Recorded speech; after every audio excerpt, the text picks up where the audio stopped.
A dangerous building, a neighborhood waiting for it to come down, Amtrak routes already impacted, and now Union Pacific Railroad defying city warnings to stop running trains past the building, fearing vibrations could trigger a collapse. Tonight, the city says the Centennial Mills property remains a threat to public safety, and one state lawmaker is pushing for action.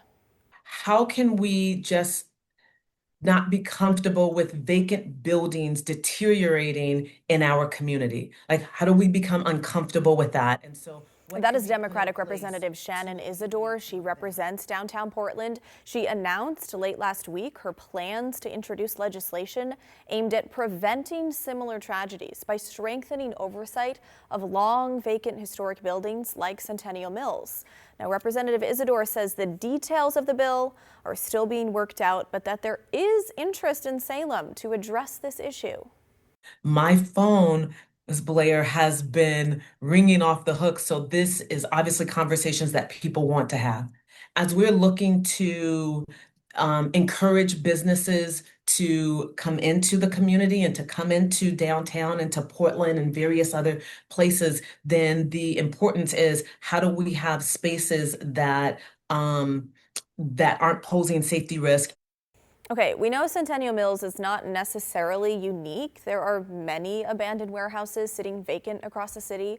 The old Gordon's Fireplace building in Northeast comes to mind, causing problems for the surrounding neighborhoods. Isadore's announcement comes as the building remains at risk of collapse tonight after last week's fire destroyed each of the 8 interior floors. Police say there is a high likelihood of human remains under all the rubble.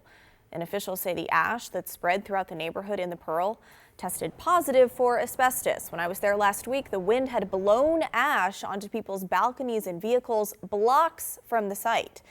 The building is a historic flour mill and has sat vacant for decades. Built in 1910, officials say it had no sprinklers.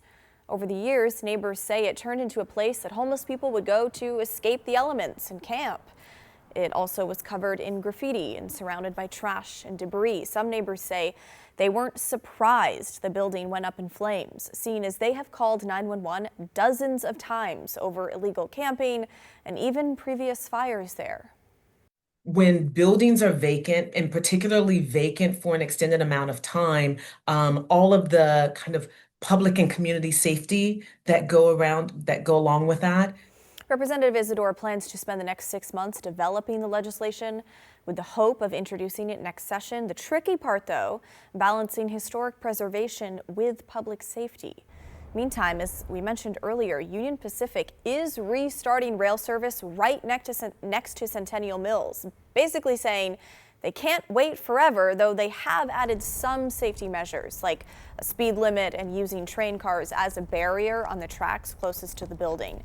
The city says building demolition will begin no later than this Friday, though it's not clear how long that process will take.